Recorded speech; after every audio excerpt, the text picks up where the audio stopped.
I've made videos about the Beatles before. There's probably like 2 or 3, but I've never really made that many videos about music.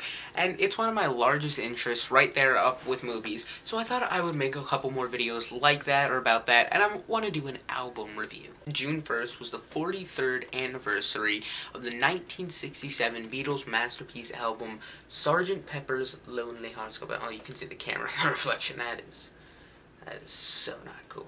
This was prime Beatle time. In the past 2 years, they had released some of their best work with Rubber, Soul, and Revolver. And when you end Revolver with a song like Tomorrow Never Knows, you know something amazing is coming up next.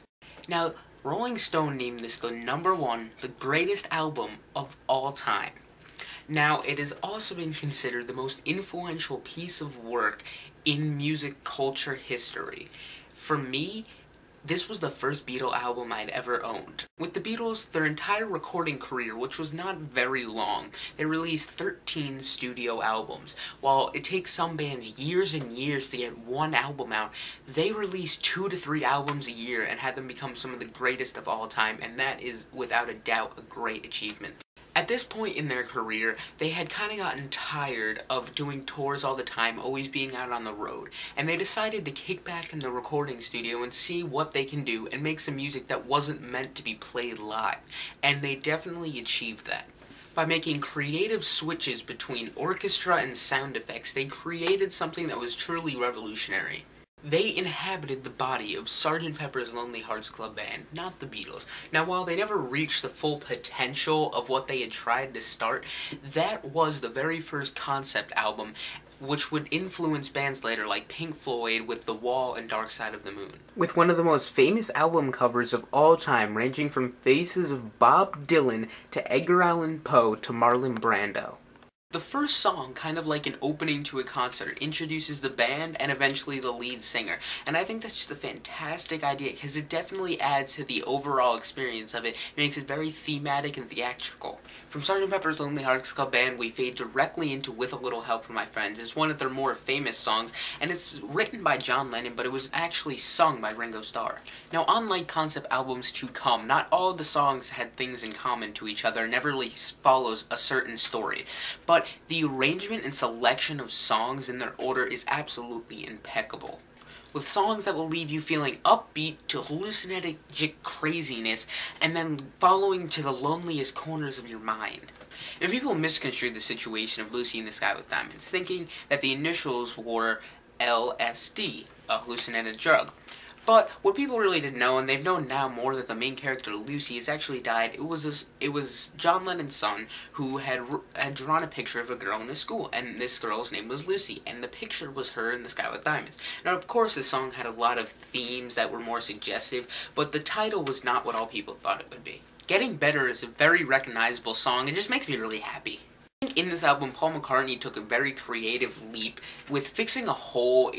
I personally love the song because it evokes a feeling of the senses of just boredom and loneliness and the effects that has on the mind.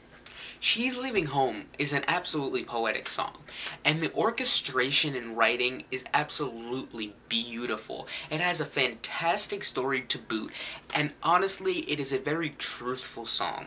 And it's absolutely fantastically crafted with the narration of this girl's story, and then the input that their parents have on each individual part. Now, Being for the Benefit of Mr. Kite was nothing more than just a poster that Lennon had saw, and he had taken this and just written it so fantastically and just makes it such an amusing song. And it creates the circus atmosphere with the sound effects, and everything they do just creates such a mood to each individual song. Now, George Harrison only had one written song on this album, and that was Within You, Without You. And he is in full Indian sitar mode, and he just does it so very well. It's a beautiful song, and it has one of my favorite lyrics from him. With our love, we can change the world, if they only knew. When I'm 64, and Lovely Rita just show their masterful work on such simple subjects. I love the upbeat feeling I get from Good Morning, Good Morning, and I actually created a CD in which that was the first song, so it would wake me up in the morning during the summer.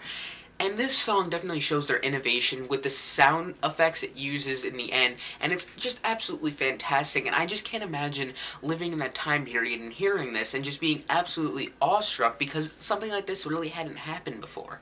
Sgt. Pepper's Lonely Hearts Club Band Reprise definitely ends the album very well because it leads into A Day in Life, which is definitely the best song on the album, but it creates that feeling that I got in the beginning with the first song and just definitely creates the whole experience of it. A Day in the Life, arguably the most influential song of all time. Now this song is my favorite Beatles song of all time. And everything about the song, and I've watched countless documentaries and Beatles anthologies where they explain that this song was just very incidental, and it became something so fantastic. Now, the writing of this song was just nothing more than John Lennon looking at a newspaper. He wrote about 3 verses about different articles that he had found in different subjects in each day. And then he needs something to really tie it together. So Paul McCartney had been working on its song, it never really been much, and he didn't know where else to put it. So they kind of collaborated those two, and Paul McCartney took the middle point to take up the section between John Lennon's verses. Now, they had just told them to play from the highest note to the lowest note they could, and there's just something that's created that's just very empowering and overwhelming. Now, as I said, many things were just incidental, like the little alarm clock that goes off right before Paul McCartney says, "Woke up, I fell out of bed." And now that just works perfectly, but the actual truth is that that had only been set off to tell them that a new section was beginning between the orchestral pieces that were just empty nothingness up until that point. Now, the song has one of the longest endings and fade-outs than any other song. The final note played on the piano lasts about 40 seconds and just creates that epic, epic ending. Now, I've yet to find the resources to get the vinyl of this album, but I just have the basic CD, and it just has the track list on the back. But what I love about it is the little pamphlet inside, the little booklet, and it's definitely one of the Beatles' most expansive of all the CDs I have. What's cool is, obviously, there's all these faces, and they have the numbers on all the faces, and on this side, it has the numbers also matched with the actual person. So you could go here and find out every single person and every little item that is placed without the cover. Groundbreaking and remarkable, and you would expect nothing less from the greatest band of all time. 4 youngsters from Liverpool revolutionize the world. Guys, please tell me if you like this, because I am very skeptical about it myself. I've never done anything like this. I really didn't know what to do. Please tell me what you would prefer me to talk about, or if this was okay, because I have no idea.